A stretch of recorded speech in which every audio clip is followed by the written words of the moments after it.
Podcast.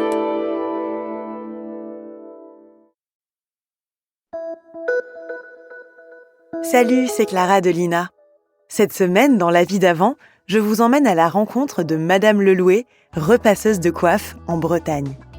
On est en 1970, ces ornements que l'on voit sur la tête des femmes bretonnes sur les vieilles photos ont déjà presque disparu.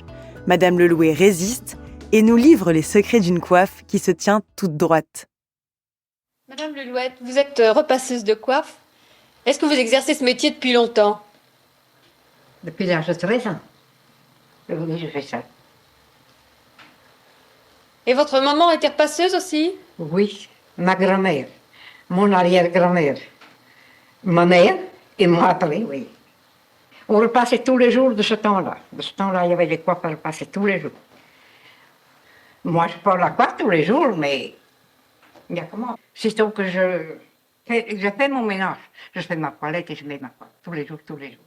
Lorsque j'avais été à une noce à Évreux, là, on m'a dit, tu portes le chapeau comme les autres. Oui, parce que les enfants ne voulaient pas que je sois remarquée comme ça. On va te prendre enfin pour je ne sais pas quoi, on m'a dit. À Paris, on voit des coiffes, mais à Évreux, on ne voit pas. On est à 3 quand même, qui portent la coiffe tous les jours à Skifier. J'ai une cousine, et puis Madame Linton porte la coiffe aussi, mais autrement, les autres. Mais alors, d'où viennent toutes ces coiffes que vous repassez ici? Elles ne sont pas de Skifiec, puisque vous dites qu'il y a que 3 Mais personnes non, qui mais en non, portent. il n'y a pas de Skifiec pour ainsi dire. C'est d'ailleurs, de loin, de Paimpol, de Kermoro, Trégono, Landebert, enfin, Clouec, puis voilà. Mais vous êtes très connue alors. Paimpol, mais oui, bien sûr, depuis cet âge-là, n'est-ce pas, puisque je n'ai jamais quitté Skifiec. Et il y a encore beaucoup de repasseuses dans la région? Non, il n'y a aucune. Je repasse, je vous dis, quelques-unes comme ça pour rendre service, mais ça ne me dit rien puisque je ne peux plus. Comment vous procédez pour repasser vos coiffes? Vous ne comprenez pas. Comment est-ce que vous faites pour repasser vos coiffes? Eh bien, vous voyez, c'est comme ça. Les amidonner, quoi, les sécher. Oui, vous préparez un amidon. Alors expliquez-nous un petit peu comment vous préparez votre amidon. Eh bien, l'amidon, c'est de l'amidon, n'est-ce pas, qu'on cuit, délayé avec de l'eau froide. L'amidon de froment, parce que ce n'est pas l'amidon de riz non plus. Celui-là ne peut pas être cuit, on ne peut pas repasser avec ça. On le bout pendant 5-10 minutes, quoi. Et puis, voilà, on le laisse refroidir. Puis on dit qu'on peut les mettre dedans. Et puis on met les coiffes à sécher. On les amidonne 2 fois à l'amidon cuit. Et puis on les amidonne après à l'amidon cru pour les mouiller alors, pour repasser. Et il faut du borax encore avec ça. Vous m'aviez parlé tout à l'heure d'un fer à repasser. Vous repassiez avec quel fer lorsque vous aviez l'âge de 13 ans? Avec un fer comme celui-là, un grand fer, quoi, à charbon.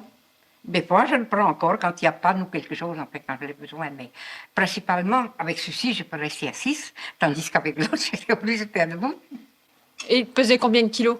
7,5 kg. Rendez-vous compte? Il était grand, il avait presque 1 kilo de charbon dedans. Voilà quoi. Alors, il fallait bien que je reste debout comme ça, puisque je n'avais pas la force de faire assise. Quand ma mère et moi travaillions, eh bien, le travail ne diminuait jamais. Ça changeait de rythme, mais ça ne diminuait jamais. Tout le temps, plein. Puisque tout le monde portait la coiffe, n'est-ce pas? Des chemises, des rideaux, je vous dis.